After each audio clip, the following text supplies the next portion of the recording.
Hey, y'all. It's Dina Kesbeh, lead producer here. It's that time of the week where we dive into stories from around Houston. Joining me today are producer Carlignon Jones and politics contributor Evan Mintz. It's Friday, March 3rd. I'm Dina Kesbeh, and here's what Houston's talking about. Carly, Evan, are y'all ready to talk about the news of the week? Of course. Absolutely. All right, Evan, kick us off. What is the biggest story this week in Houston? I think the biggest story in Houston this week are the rumors that HISD will be taken over by the Texas Education Agency. Yes, that is a huge one. It is huge, but also feels a little bit like Groundhog Day because I've been writing about this since like 2017. This has been a long time issue, and it feels a little bit like the state is just looking for an excuse to put the screws to HISD. Like it has this reputation that HISD is some kind of failing school district. HISD is a huge school district. Yeah. And it has one school that has failing problems. It has also many, many great schools. But apparently, like the only remedy that the TA has is to take over the entire school district. Yeah. What would that even look like if they were to take over the entire school district? Well, there are three things that could happen. One is that they'd appoint a conservator who would basically like oversee the whole thing. They could replace the entire elected board with a board of managers. Or they could allow it to kind of keep operating, but with some type of TEA oversight. It's not quite clear. But it's also not quite clear to me like why they were taking it over right now anyways. The thing that would trigger this conversation was Wheatley High School's routine failures, but it has since lifted its grade. And this is something that really started in 2019. Or it could have been that the board was caught violating the Open Meetings Act, and there are some questionable practices when it came to directing contractors. But that also was 2019. This is like nearly 4 years ago. And you can go back and look at like 2017 when a lot of this conversation first happened, that the TEA was looking to take over HISD. I don't quite know what TEA is trying to pull off here. And also, the experts don't know either. There was a report published by Brown University looking at 35 school districts that were taken over between 2011 and 2016. And it found that vast majority of them did worse. Like there was no improvement. And that was the experience, say, with our next door neighbors in Beaumont. Beaumont ISD got taken over by the state for financial reasons. It was in financial trouble, not like educational trouble. And while the finances got sorted out, the school district did worse. Wow. In 2019, when it really seemed like a lot of this takeover stuff was going to happen, there's an op-ed in the Houston Chronicle co-authored by Josh McGee from the Manhattan Institute, which is a pretty conservative institution, pointing out that states have pretty lousy records when they take over local school districts. Wow. Oh my gosh. The thing is, like, this is crazy. I was talking to a friend because this is definitely the biggest story in Houston. And I was surprised when my friend, who's a teacher, saw this as a big positive and was actually like, yay, I'm so excited. I'm like, are you sure? Like, do you know a lot about like what could possibly happen? So like to people like that, why would they even think that this is a good idea? That's not the first I've heard of teachers being generally dissatisfied with management of the district. That they feel like that there really isn't a lot of direction, that there's not leadership from the top, it's chaos from the top, and that there's a general sense that everyone is expected to be an A-plus campus, when in reality, if you take kids who don't have resources, who have chaotic lives at home, who don't have all the wraparound services that wealthy people just have inherently in their lives, that you're not going to have an A-plus campus, that those ratings are more reflective of who the students are rather than the services the school provides. But you can take a school that, say, is a C-plus and try to lift it to a B. That there needs to be this realistic expectation of what teachers can and can't do with the resources given them. But that realistic perspective just isn't taken by HISD leadership. Okay, interesting. Wow. So I can't really fault them when they've had it so bad these last few years for them thinking, oh, this got to be better than what we're in right now, I assume. Yeah, I would say, be careful what you wish for. At least with a status quo, you know what the problems are. If you have a state takeover, who knows what ridiculousness is going to happen. Yeah, that's very true. Yeah. Well, I mean, is it true that it's going to start next week? Like, do we know exactly definitively this is happening now? We don't know. The TEA hasn't said anything. Wow. This is anxiety inducing. Yeah. I know. Carly, what about you? What was the biggest story in Houston for you? So we know that the opioid overdose deaths are rising Yeah. continuously, like all over the country. Yeah. But Texas lawmakers seem to kind of finally be taking some action against it. Several bills were filed to try to legalize fentanyl test strips, which have been said to be a really good harm reduction tactic. So this is a good thing, in my opinion, because right now the test strips are illegal in Texas, and you can get like a Class C misdemeanor or a $500 fine for using them, which Wild. is insane. Like, I'm trying to figure out exactly why they made them illegal in the first place. I like, Yeah. I mean, I kind of get it, but at the same time, it's just like, it's better for somebody to test and know what they are putting in their body than to just take the risk of overdosing. It's just kind of crazy to me. The whole idea of everything is crazy to me, but like Greg Abbott has even spoken up about legalizing the test strips. He did it at U of H in December during a visit, and then also addressed it during his State of the State address earlier last month. So maybe this means we'll have like some change coming soon. Yeah, maybe. I mean, how often do we see both sides uniting on something? Not often. So like that shows you how like powerful of a topic and discussion that this is, because it's not just a Texas thing at this point. It's literally everywhere, and they're seeing other states do different things about it. So I'm happy to see Texas like stepping up and kind of uniting in a way to get something done.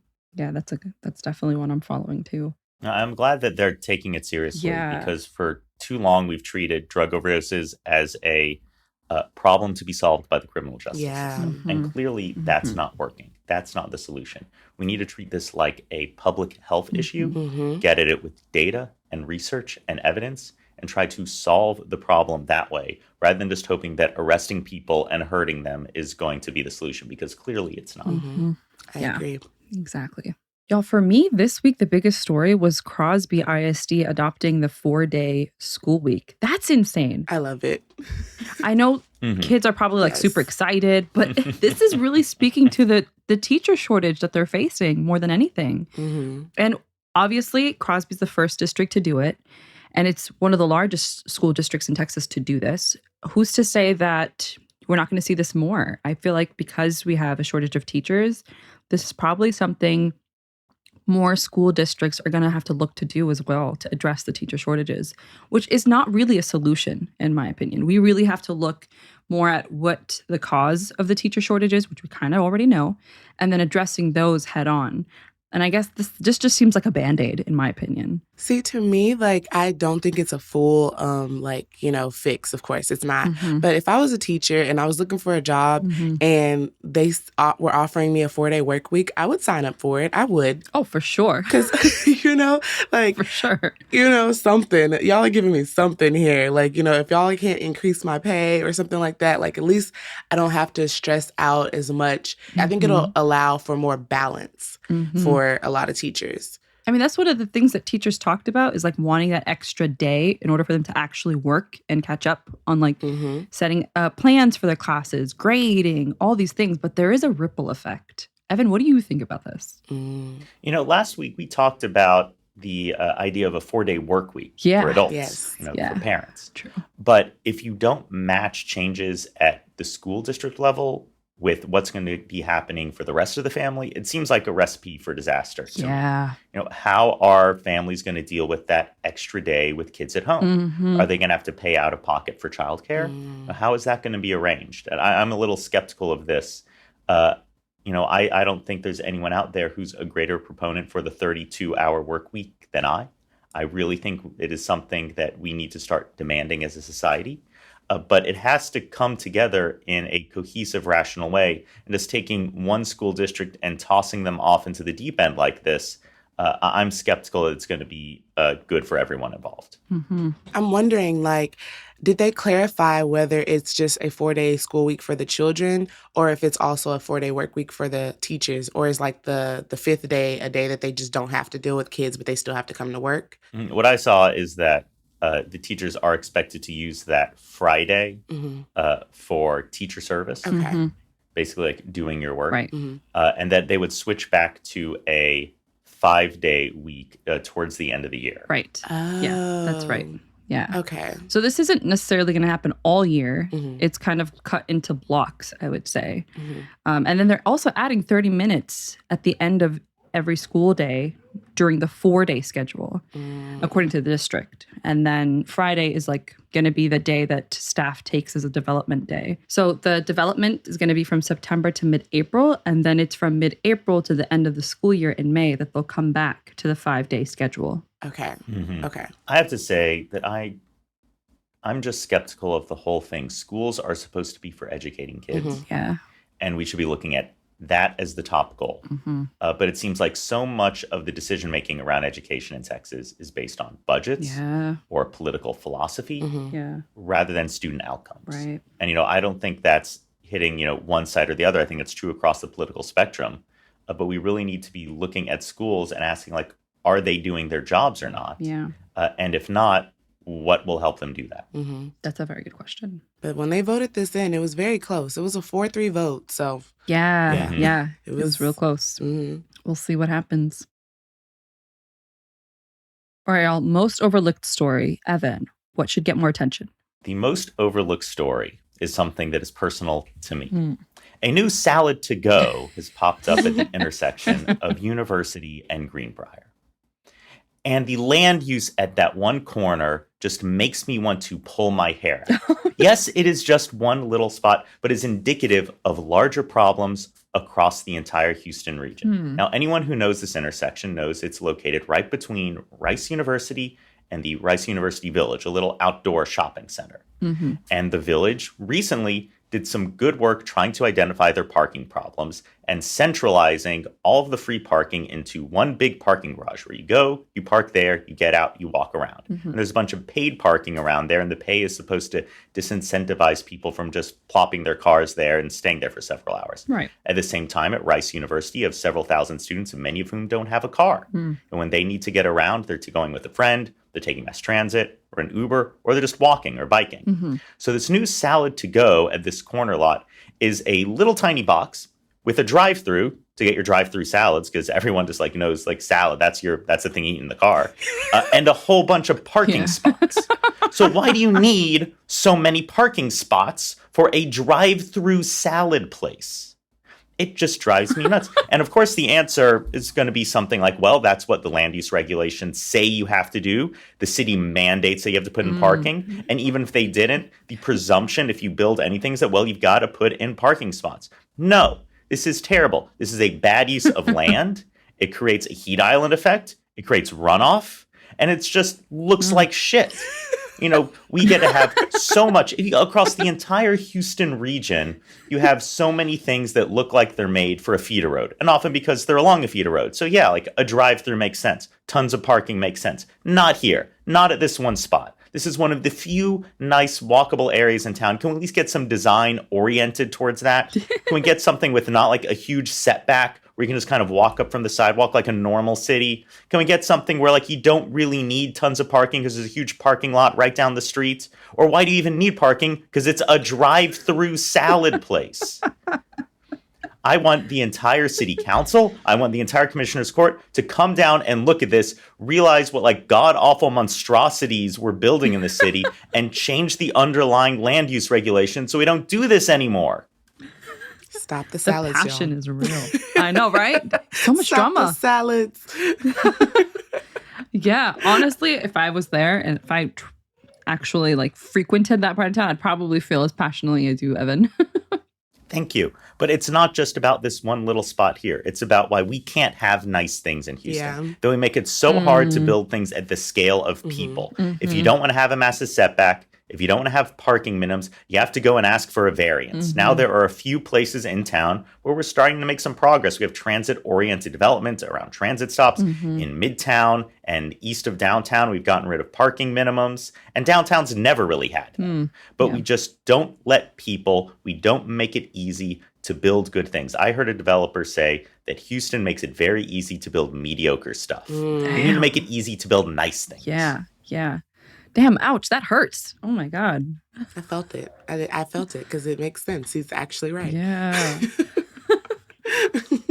Thank you. Carly, what was your overlooked story this week? So mine is that George Floyd's brother, Philanese, and his wife, Keita, have started a nonprofit in Floyd's honor. The organization is called Philanese and Keita Floyd Institute for Social Change. And the couple is basically hoping to use this organization to influence things like public policy, voter registration, and to help with mental health awareness and services in underserved communities like Third Ward, where Floyd was from. And I just love this. I love when people take situations that were horrifying and bad and turn them into something positive for the community. So I just, it was overlooked because, a lot of people aren't worried about this since the, HISD is going crazy with all these different things. So I just wanted to kind of highlight this story. Yeah, that's a really positive one too. I was so happy when I read that. It's sad because, what it took to get here. But it's definitely a way that I see his family is trying to positively remember George Floyd and associate his name with something positive. And I love that. Me too.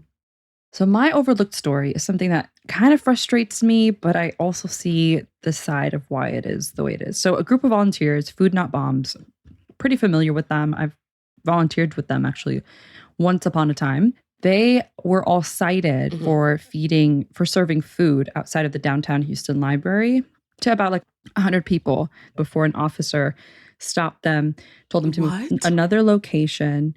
One of them actually received a ticket from the officer. So there was still not a lot of clarifications as to what exactly went down, or if the group even is going to come back and give food to the unhoused people that are downtown in that area. Will they move the food to a different distribution site? But, unfortunately, it is illegal to provide charitable food service events in public places in Houston without the permission of the city. But it's just the amount of hoops that you'd have to go to. Imagine if you just had a sandwich in your car, you just ordered an extra one, and you wanted to give it to a homeless guy. You're too scared to even do that because you're am I going to get cited for this? Am I going to get a ticket for this? If I remember the rules, you have to feed more than 5 people. And that's it has to be, it was set up in a way where they're trying to disincentivize mass feedings, that's a terrible term, on property without permission. And so originally there were issues of people going to private parking lots and the owners were saying hey, there's a bunch of garbage left over. And the police would say, well, the only way we can really take care of the garbage is by ticketing the people who are littering, who are the people eating the sandwiches. And we really don't want to give littering tickets to a bunch of people who don't have homes. So the city tried to create some type of system where you need permission or they try to direct you to the right place to go. But nobody's happy with this. This isn't a good outcome for anyone. And part of me is really glad that there's always someone out there who's just kind of poking their finger in the eye of authority to say no, we're going to keep feeding people. It's healthy as a society to have a group like Food Not Bombs that does this. Yeah. So question to clarify, you're saying that it's if you feed over 5 people, that's when it becomes illegal? I think that's the number, yeah. And it has to be on property without permission. So if you get permission to be there, you can do it. Okay. I understand. It's just frustrating when you're trying to do something good and you still get backlash from it. But I do understand the idea of having a property and getting frustrated from trash too. So it's I see both sides in that situation for sure. And a story that I'd heard, and I have to go check this, is that the city has asked Food Not Bombs to please apply for a permit. And we'll find a place where you can do this and everyone's okay. And Food Not Bombs says, no, we shouldn't need a permit to do something like this. It's sticky because as I see the side of Food Not Bombs saying why do I need to get a permit to feed people who are hungry? Whereas the city's we're trying to keep the city clean. But maybe the solution also is Food Not Bombs. And I don't know what it's like now with them, but have a volunteer that's constantly picking up the trash if there is trash around. I don't know. What's the middle ground? I don't know, but I think that a group, Food Not Bombs, is philosophically driven.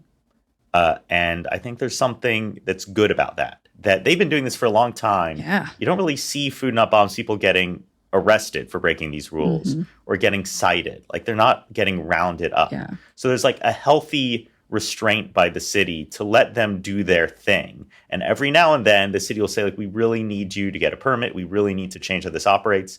And Food Not Bomb says, like, no, that's not what we're about. We're not doing this. We are going direct to the people, and we don't need government intervention. Power to them, honestly. Power to them. It's you don't want everyone doing Right. it, but you kind of want one group doing it. Yeah. Yeah, that's true. But you also have to compromise. Yeah. All right, let's talk about what's making us happy. Evan, what is bringing you joy? Just this morning, I was walking out to my car, and my daughter looks down in the garden and goes, "Ooh, look, a strawberry." And I say, "Well, no, sweetie, like the strawberries aren't red yet." And she goes, "No, this one's red. The first red strawberry of the season." Yes? Yes. It's time to garden. It's gardening time. I'm ready to go. Yay, spring is springing. Spring is springing. I've got my 12 tomato plants. Some of them have been there since January, ready to go. They're flowering. My apple tree has got little baby apples on there. I love that. You know, my citruses, not a lot of flowering because of our February freeze. Same with the loquat, so that's not good. But like now is the time for gardening. And if you're just thinking now, like, oh, maybe I should get tomatoes in the garden, too late. It's too late to put tomatoes in. What you need to do, if you really want to, is go to a garden shop and see if they have tomatoes in like a 1-gallon plant, a 3-gallon plant, like some big boys that are ready to go. Like that's what you need to do if you don't have any tomatoes yet. But you can do your eggplants, you can do your bell peppers. You know, it's really gardening season. It's just so nice out. I hope that it does not go higher than 1 more degree than what it is today until like the end of May, because then it would be too hot. I'm with you. But like right now, it's great. Like between 60 to 80 degrees, perfect gardening weather. It is. Yeah. And that's amazing. A strawberry. It's been nice. Carly, what about you? What's making you happy? CityCast Houston is taking the rodeo, and I'm so excited. So we're going to go out to one of the concerts, the Southern Takeover. So if y'all are there, hey, say hi to us. Stop by, say hi to us. I'm so excited to go. I might just do like a little vlog for y'all for the social medias if I have time or if I can. But it's going to be super fun, and I'm just so excited to like be there as a team and really just experience Houston and the Houston Rodeo. Because me and AK, like, we haven't been to, like, the concerts before. I've been to the rodeo. I don't think he's been to the rodeo before. Yeah. So it's going to be, like, brand new for him completely. So it's going to be a lot of fun. Yeah. That was definitely my moment of joy of getting our team their press credentials, which is so exciting. It's going to be the first time, the first year taking on the rodeo. And it's rodeo season. So everyone get out there. Carpool, or you know what? Don't even drive. Take the park and ride. Anyways, have fun this weekend. Enjoy the weather. Enjoy the gardening, Evan. Enjoy the rodeo. Yes. And we'll be back next week. Thank y'all so much for joining me. Will do. Thank you. Thank you.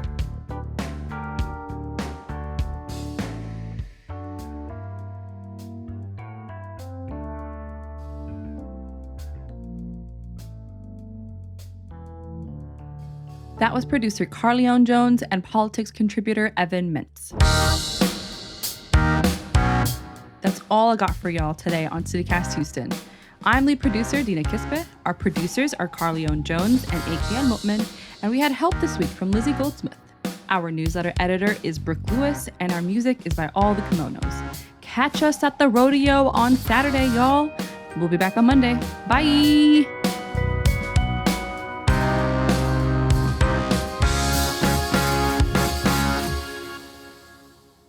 That was producer Carlignon Jones and politics contributor Evan Mintz. My son keeps moving my bolt. My dude. Here, play with this.